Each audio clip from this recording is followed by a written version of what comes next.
Wis dumugi wahyaning mangsa kala dumbawahing kodrat saking panguwasaning Gusti ingkang hamurba jagat. Ing madyaning wisma pahargyan dalu kalenggahan ana titahing Gusti ingkang asipat jalu kalawan wanita arsa hanetepi jatining palakrama hangadani tata cara adat lupiya panggih. Nalika samono Orisang pinahargya panganten kalih wis dumugi papaning panggih samiya bebalangan gantal. Gantal kang dumadi saking suruh ingkang matemu rasi isi jambi linintingan wenang lawi sanadyan beda lumah lan krupa yen ginigit padha rasani kasebut nama gondang kasih lan gondang tutur. Pasemon mugi sedyaning manah nisang pinahargya penganten sekalian tansah nyawiji cipta rasa karsa tuwin karyani nuli kaadanan tata cara wiji dadi penganten putri laju hanjengku ngaturaken pangabekti pakurmatan katur penganten priya minangka guruning bebrayan kang badhe dipun switani. Nuli Orisang pinahargya penganten priya hanapak kanang antiga ingkang caket wonten ing Bokor Kencana minangka wadahing Sekar Mancawarna. Mengkupi kajeng panyuwunan wonten ngarsanipun Gusti ingkang Purbakayun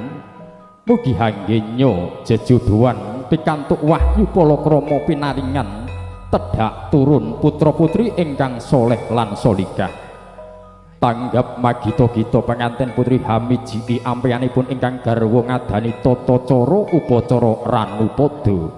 hambasuh ampeyanipun ingkang garwa ngagem Sekar Mancawarna kang dumadi saking mawar melati uga kenanga pangajabing sedya mugi mangambar-hambar arum gandanyo mangambar-hambar arum tindaknyo nuli hanindakaken tata cara junjung derajat nggih penganten priya hanjumenengaken penganten putri mengku pasemon penganten priya tansah hanjunjung derajat lan martabati penganten putri jroning nglampahi gesang bebrayan sesarengan. Penganten putri ngadani tata cara laku pradaksina mubeng nengen arsa mratitisake diri wonten ing sisih kiringipun penganten priya ingkang mengkupi kajeng tansah nengenaken kagungipun. Sarih ning risang pinahargya penganten sekalian jumeneng jajar sumanding tumuli kasingkepi slindur dening ingkang Rama saha Ibu slindur gula klapa awarna rekta lan seta ya abang lan putih nuli kakanthi tumuju ing palenggahan rinengga kanthi hanglaras moya lampahira.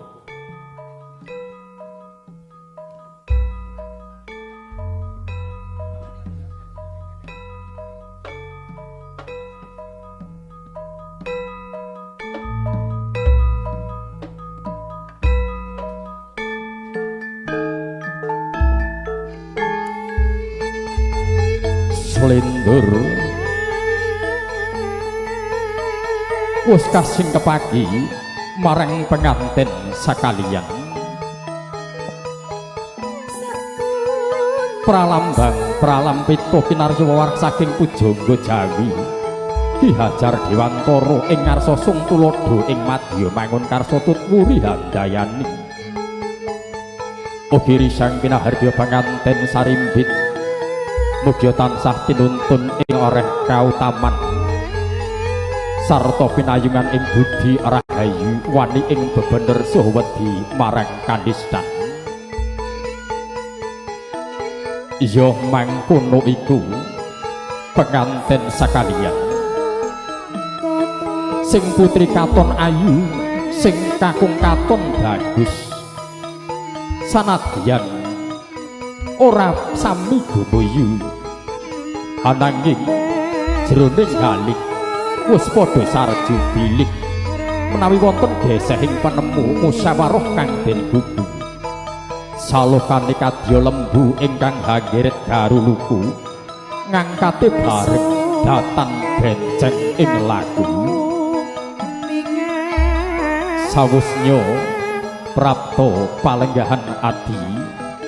nulika adanan tata cara tanem jeru dening Rama saha ibu kanthi panjurung donga pamuji sepisan kanggo saklawase yonggen nuli pamangku gati mandhap sawetawis saking pakrubukan nedya hamrepeki saha hanampi rawuhipun kadang pisan sutresna ngaturaken wilijing rawuh Kang Mas pisan wilijing rawuh Mbak Ayu pisan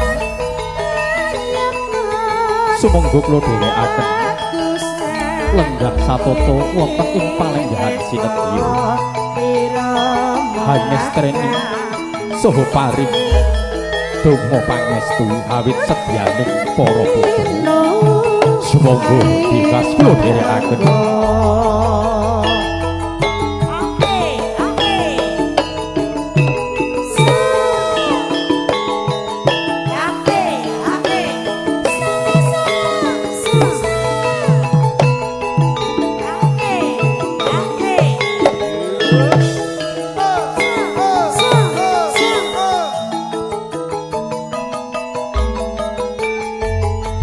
sasampunipun pamangku hati ngaturi lenggah kadang pisan kinasih wonten ing palenggahan sinebya nuli merati kesakit wonten ing sisih kananipun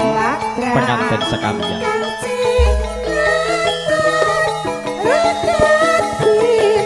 jinurung donga pangestu saking para ingkang sami rawuh mugi denya penganten sarimbit badhe nglekasi sedya mangun tresna ing bebrayan tansah antuk keselamatan kawigaten kabagyan piwah kapulyan donya temeka ing delahan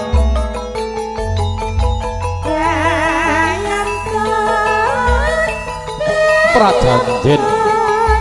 suci antawisipun Pangeran ingkang Maha Agung Allah Subhanahu wa taala kaliyan para rasul winastanam mitakon golidho prajanjen ingkang saduhu awaran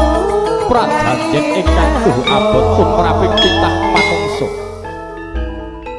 ingkang kawiwitan saking tata cara ijab kabul nelakaken bilih sedaya perkawis ingkang haram tumuju perkawis ingkang halal miwah kebak ing barokah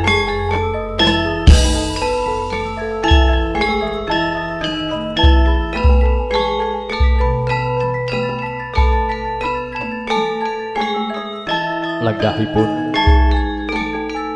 penganten sekalian kang kaampingi dening Rama Ibu kekalih hanya rengi suwu ing gending pangiring ingkang kabiyarsa para tamu kakung saha putri ingkang winengku ing pakurmatan nggih satata lenggah arisang pinahargya penganten sarimbit wonten ing palenggahan adiya dampar kencana denta para kadang muda taruna ingkang ing mangke badhe ngayati kirtya ngaturaken sugata pakurmatan wonten ngarsanipun para tamu sawetawis wanci badhe ngaturaken salam kabagyan dumateng penganten sarimbit lumantar tata cara lepas bujang pramila katur dumateng para kanca para kadang muda kinasih